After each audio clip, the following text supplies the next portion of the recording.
Pemirsa, ring sejeroning margiang jasa konstruksi patut kedap-dabin becik. Parindikan punika dahat membuat majang para penglaksana jasa konstruksi mangda terlempas saking pembuat saha nganutin ring galahipun.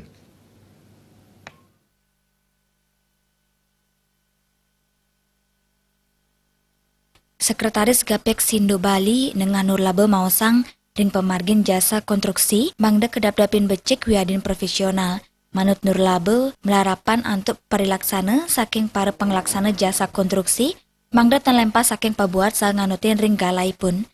Profesionalisme inggih punika perilaksana ring sajroning angge sane madue kuagedan ring geginanipun. Pemargin jasa konstruksi sane profesional manut Nurlaba patut kaurati ring 5 pokok luwire manfaat, kualitas, kuantititas, administrasi miwa efisien. Inggian pemargin konstruksi taler mangda kedap-dapin becik. Kaptiang pemargin inucap nen terlempas saking anut galaipun yening sayang ring masa pemakaian utawi pemanfaatan.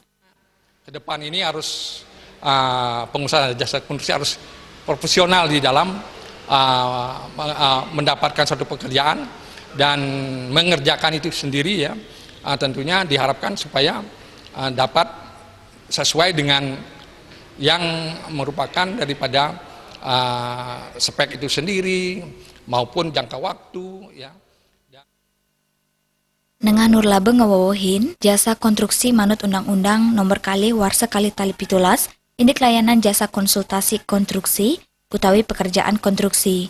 Pawigona jasa pinakesang saning ngicenen pekarian antuk ngawigunayang layanan jasa konstruksi. Penyedia jasa pinakesang saning ngicenen layanan jasa konstruksi. Miwa panglaksana jasa konstruksi inggih punika pahan saking krama saning karya ring pemargin jasa konstruksi. Supariana Bali TV.